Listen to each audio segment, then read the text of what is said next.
dia, minha galerinha do bem, galerinha do quinto ano A, quinto ano B, quinto ano C. Sejam todos bem-vindos, né, para mais uma videoaula. Possamos agradecer ao Papai do Céu por podermos estar entrando em contato, continuarmos as nossas aulas. E vamos lá, né? Vamos para o que interessa. Quero falar um pouquinho hoje nessa videoaula sobre as características e propriedades dos materiais. Esse é um capítulo referente ao livro 1 ainda. É o segundo capítulo do livro 1.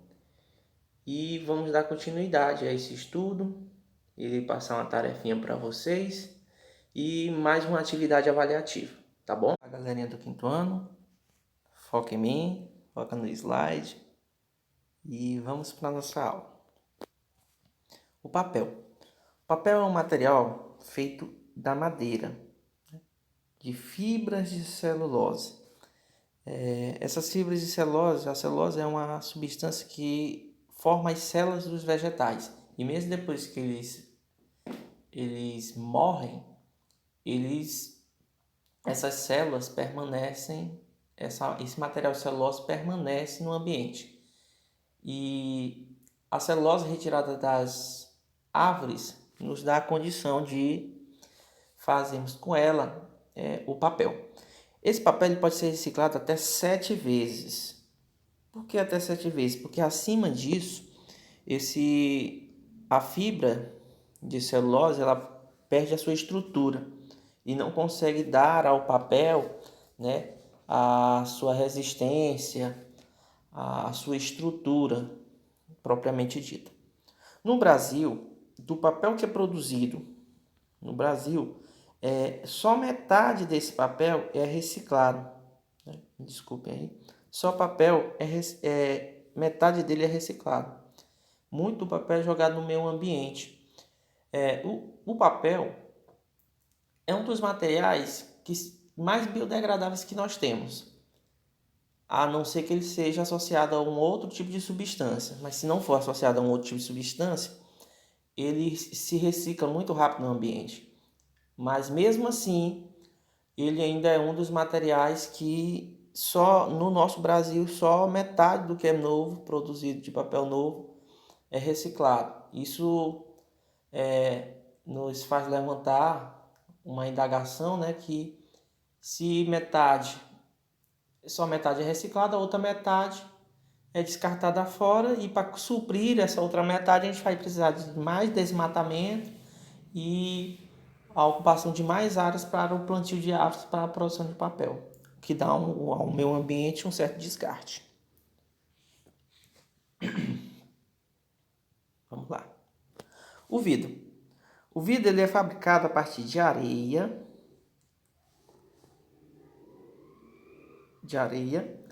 carbonato de sódio e carbonato de cálcio. Lembrando, está colocando aqui fundidos a 1250 graus Celsius. Quer dizer, eles têm que estar numa temperatura acima de 1000 graus para eu poder derretê-los e fabricar vidro a partir deles. E depois de derretido, esse vidro pode obter as mais diversas formas, né? Garrafas, vasos, chapas de vidro para a produção de espelhos e tudo mais. O vidro ele é 100% reciclável. Né? É um dos materiais mais recicláveis do ambiente. Mas também é um dos materiais que mais demora para se decompor. Daí também uma outra característica desse material. Né? Apesar de ser um material mais reciclado, né? Um dos materiais com 100% de reciclabilidade, ele é um dos materiais que demora para se decompor no meio ambiente. Né? Um dos. Tem vários outros. O metal ele é encontrado no solo, desculpe a voz, no solo e rochas na forma de minérios. Né? Os minérios são retirados do solo, de rochas, e esses minérios, né, aglutinados, juntos, dão as mais variadas formas de metais que a gente encontra. Né? O ferro, o ouro, a prata, né, o cobre, são o alumínio, são esses minérios que são encontrados no solo, né? E existem também o que a gente chama de ligas metálicas. As ligas metálicas são substâncias adicionadas aos metais para que eu tenha um outro tipo de metal. Por exemplo, o aço. O aço, ele é um metal produzido artificialmente com a adição de carvão ao ferro. E aí eu tenho o aço, que é um dos materiais muito utilizados, um dos metais muito utilizados na fabricação de utensílios e os mais diversos produtos aí, né? O aço, ele é também um material muito reciclado no Brasil, né? Da mesma forma como o papel, né? Apenas metade dele, né, do que é produzido também é reciclado, né? Então uma boa parte é descartada, mas tem um alto poder de reciclabilidade, né? O aço. O alumínio. O alumínio também ele é um metal muito utilizado na fabricação de utensílios domésticos, janelas, portas, e ele é um dos materiais mais reciclados no Brasil, né? Ele é um dos materiais mais reciclados no Brasil por conta da sua venda, né? Esse material, ao ser reciclado, ele tem um ótimo preço, né, de venda, e daí muitas famílias optarem por fazer a reciclagem desse material, né, para a questão do ganho na reciclagem desse material e na sustentabilidade de suas famílias. Então, por isso que ele é um dos materiais mais reciclados no Brasil. Eu coloquei uma imagenzinha, essa imagem aqui, né, é de um minério de alumínio, né, e aqui os materiais de ferro produzidos. Plástico. O plástico é um dos materiais originados do petróleo. Então, não apenas a gente produz a partir do petróleo gasolina, querosene, o piche para o asfalto. Não. Também o plástico. O plástico é um dos materiais oriundos do petróleo, né? Esse óleo que é retirado do solo, né, viscoso, que é classificado como um combustível fóssil, porque ele é um material fóssil produzido pela decomposição de materiais de organismos vivos que foram soterrados há milhões e milhões de anos. Os plásticos podem ser classificados em termoplásticos e termofixos. Os termoplásticos, eles são mais maleáveis, mais flexíveis, são plásticos mais maleáveis e flexíveis. Já os termofixos são mais resistentes e precisam de uma temperatura muito elevada para poder entrar em decomposição. Daí o fato deles serem utilizados para canalização, para diversos outros, para contenção de equipamentos que precisam de funcionar a temperaturas elevadas. Então são materiais bem resistentes no que diz respeito ao calor. Cada tipo de plástico ele tem um limite de reciclagem, quer dizer, eu não posso reciclar garrafa PET juntamente com outro material plástico, né? O PVC, por exemplo. Não dá, porque são materiais totalmente diferentes. Apesar de serem plásticos, são materiais totalmente diferentes um do outro. Então, cada um tem o seu limite de reciclagem. Tem a sua classificação e o limite, quantas vezes podem ser reciclados ou não. Tá bom? Vamos agora elencar algumas propriedades dos materiais específicas. Como aqui está propriedade específica, vale ressaltar, né, lembrar. Então, foca em mim aí agora, foca nessa explicação. Vale ressaltar que os materiais eles têm propriedades gerais, no caso. Qual a propriedade geral dos materiais? Todos eles têm massa, né? Todos os materiais têm uma massa, eu posso medir o peso, né, deles, e tem volume, apresentam um volume, ocupam um local, um espaço. E essas duas são as propriedades gerais. As propriedades específicas, eu listei aqui algumas propriedades específicas para que a gente consiga diferenciá-las. Por exemplo, dureza. A dureza é a capacidade que um material tem de riscar o outro, né? Não confunda dureza com resistência. Por exemplo, o diamante é um dos materiais mais duros do ambiente, né? Do nosso ambiente. Mas não quer dizer que ele é resistente, ele pode ser quebrado. Ah, professor, mas se é duro, ele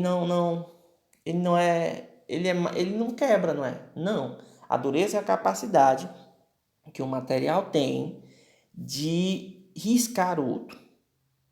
Existe uma tabela chamada de classificação de Mohs, que é uma tabela de dureza, que vai do menos duro até o mais duro, né? Elencados dos materiais. Você vai de 1 a 10 nessa classificação. E o diamante, né, no caso, entra na categoria de dureza 10, onde ele é um dos materiais mais duros. Se eu não me engano, o menos duro o menos duro material encontrado na natureza é o talco, né? Então ele é riscado por maior parte dos materiais. Já o diamante não, ele risca todos os outros materiais e não é riscado, a não ser que eu utilize um outro diamante para riscar um diamante, né? Então daí para a gente ter, então lembrar, dureza é a capacidade de riscar outro material, tá bom? Não confunda com resistência, que é a capacidade de a pancadas, né? Contatos físicos. Maleabilidade. A maleabilidade é uma capacidade que os materiais têm de serem transformados em chapas, em folhas. E eu coloquei chapas de metal, porque é uma capacidade dos metais, a maleabilidade, que é a capacidade que eu tenho de transformar eles em chapas metálicas. Isso é uma propriedade específica dos metais, né, desses materiais, que eu consigo fazer chapas metálicas com eles, né? Folhas e lâminas desses metais, então essa capacidade de eu produzir lâminas a partir desses materiais. A ductibilidade, coloquei aqui fios, né, que é a capacidade que alguns materiais têm de eu poder esticá-los, né, alongar eles sem que eles se rompam, né? Daí a capacidade de eu produzir fios que a gente tem aí nas fiações elétricas na nossa cidade, na nossa casa, né? Fios de cobre, fios de alumínio, né? Fios de ferro, de aço. E esses fios, eles são feitos a partir desses materiais que têm essa capacidade de serem alongados, né? Então vamos lá. Condutividade. A condutividade é a capacidade que alguns materiais têm de transferir calor ou eletricidade. Então, alguns materiais têm essa capacidade de transmitir calor por eles ou eletricidade. E alguns não possuem essas características.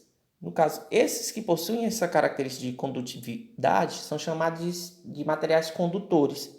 Já aqueles que não possuem nenhuma dessas propriedades são chamados de isolantes. Então você já deve ter ouvido falar do condutor elétrico ou condutor térmico, que é o de calor, ou isolante elétrico e isolante térmico, né? No caso, os metais, eles são ótimos condutores de calor e de eletricidade. Possivelmente eu fazia isso muito quando era criança, até hoje de vez em quando, né? Quando há necessidade. Quando eu era criança, meu chinelo quebrava e eu botava um aramezinho no cabresto do chinelo para que eu conseguisse chegar, né, a um lugar para comprar um outro chinelo. Mas como eu era muito pobrinho, eu ficava um bom tempo com aquele arame no chinelinho que enquanto meu pai conseguiu dinheiro para comprar um chinelo novo, né? Então eu esquentava um pouquinho aquele arame no fogo e perfurava, né, a ponta do cabresto se eu não tinha quebrado. E eu percebia que o arame esquentava, né? Eu esquentava apenas a ponta, mas o meu dedo, na ponta dos meus dedos, eu sentia o calor sendo transmitido por todo o ferro, né? Isso era a ponta que esquentava, mas o ferro todo ficava quente. Isso demonstra que os materiais metálicos têm essa capacidade de transferir o calor. Apesar de a ponta do material aqui estar sendo aquecida, todo o material metálico transfere esse calor da ponta por todo ele. Isso também é uma das capacidades que os metais têm com relação à eletricidade, que eles têm essa capacidade também de transferir eletricidade. Já outros materiais não têm essa capacidade, como por exemplo o plástico, né, não tem a capacidade de conduzir eletricidade, daí ele ser um isolante, e também daí a utilização dele no ato de recobrir materiais metálicos que são utilizados como condutores elétricos. Não? Se você vê o fio, né, tem uma camada plástica ao redor do fio, impedindo que você entre em contato com aquela parte metálica que está conduzindo eletricidade. Tá bom? O magnetismo. O magnetismo, eu coloquei aqui a palavra-chave, né, atração e repulsão, é uma capacidade específica de alguns materiais que eles possuem de atrair estruturas metálicas, né? Eles têm essa capacidade de atração de materiais metálicos e eles podem ser representados pelos ímãs, né? Seja os ímãs naturais ou os ímãs artificiais, que são produzidos para terem essas características, né? Dentre os ímãs naturais, nós temos um material rochoso chamado magnetita, que é um material que tem essa capacidade natural de atrair ou repelir estruturas metálicas, né? Os ímãs são um exemplo básico disso, né? Os ímãs são formados por estruturas que repelem e atraem, daí o fato da gente até classificar, né, os ímãs e a sua organização, que um ímã é composto de uma estrutura básica de polos magnéticos, um polo norte e um polo sul, e dentro dos nossos estudos, no livro de vocês vão ver as figurinhas, tem lá o S de sul, o N de norte, onde esses polos, se eu aproximo polos idênticos, eles se repelem, daí repulsão, e polos diferentes, eles se atraem. Então, polos iguais se repelem e os polos diferentes, sul e norte, por exemplo, norte e sul, se eu aproximo dois ímãs, eles terminam se atraindo. É uma capacidade que esses materiais têm, que a gente chama de magnetismo. Densidade, que eu coloquei aqui pesado e leve, afundar e flutuar, tem a ver com densidade, essas frases, né? A densidade é uma capacidade que alguns materiais têm, né, referente à sua massa e o seu volume. É uma relação entre a massa e o volume de um material. Essa relação entre a sua massa e o seu volume, a quantidade de massa que ocupa determinado volume de uma substância, tem tudo a ver com essas frases que eu coloquei, dela ser pesada ou ser leve, dela afundar ou flutuar. Por exemplo, quando você coloca óleo e água junto, misturados, você percebe que o óleo fica sobre a água, não se mistura. E a gente percebe isso muito quando está cozinhando em casa, né? Quando você está na cozinha, a sua mãe está fazendo, usa um óleo, bota na água ali, fazer um arrozinho, e você percebe aquele óleo sobre a superfície da água. Por quê? Porque isso acontece? Porque essas duas substâncias têm densidades diferentes. O óleo é menos denso do que a água, e a água é mais densa. Daí essa analogia que eu coloquei nessa frase para vocês, pesado e leve. O óleo é mais leve, a água é mais pesada. Aí a gente troca essa nomenclatura por uma nomenclatura científica, né, para ficar mais bonito, dizer assim, eu sou aluno do professor Jurandir, eu estou utilizando o termo correto, né? E você diz, é mais denso e o outro é menos denso. Um afunda e o outro não afunda. Você observa isso muito com o óleo e com a água. O óleo é menos denso do que a água. E aí vale ressaltar uma informaçãozinha para que vocês consigam fazer as atividades que irão chegar para vocês. A água, ela possui uma densidade igual a 1 grama por centímetro cúbico. Eu até coloco, vocês vão ver isso no livro. 1 grama. Então, qualquer substância que tenha densidade maior do que 1 e ser colocado juntamente com a água, essa substância é mais densa, é mais pesada, ela afunda. Qualquer substância misturada com a água, onde a sua densidade é menor do que 1, professor, quais são os números menores do que 1? Todos aqueles que forem aparecer com 0, algum número, né? Que são números menores do que 1. Todos esses materiais, se misturados com a água, vão ser menos densos, quer dizer, vão ser mais leves, vão flutuar. Aí fica a dica. Qualquer substância misturada com água que se a densidade for maior do que 1, afunda, é mais denso. Menor do que 1, ela é mais leve, ela flutua. Então, tá aí explicado para vocês. Daí é a capacidade que algumas bolas, né, de futebol, aquelas bolinhas de leite que a gente ganha de brinquedos de final de ano, ou dia das crianças, quando você joga sobre a água, ela fica flutuando. Por que ela flutua? Porque ela é menos densa do que a água, tá bom? A última propriedade que nós temos aqui é a solubilidade. A solubilidade é a capacidade que alguns materiais têm de se dissolver, seja em água ou em outro tipo de líquido. Então, toda vez que eu coloco um material dentro de um líquido, ele dissolve. Daí o fato de chamar essas substâncias de solutos. Um soluto é algo que se dissolve em um líquido. O solvente é esse líquido que consegue dissolver, daí a questão aqui, ó, dissolver esse soluto. E isso é o que a gente chama de solubilidade, a capacidade que alguns materiais têm de se dissolver em outros materiais, como os líquidos, por exemplo. Tá bom? Então, gente, fica para casa atividade para que vocês façam no livro didático de vocês. As questões que estão na página 163, 169, 172 e 173. Qualquer dúvida, né? Qualquer dúvida a gente vai estar... É só entrar em contato conosco, na escola, coordenação, no grupo de estudos que nós temos aí dos pais, ou na plataforma quando a gente estiver com a plataforma feitinho. Então, procure aí, liguem para a coordenação da escola, que a gente vai estar disponibilizando as informações necessárias no grupo, tá bom? Então, bons estudos a todos. Está aí nosso amigo Zerinho, dando um tchauzinho para vocês. Então, até a próxima e fiquem com Deus.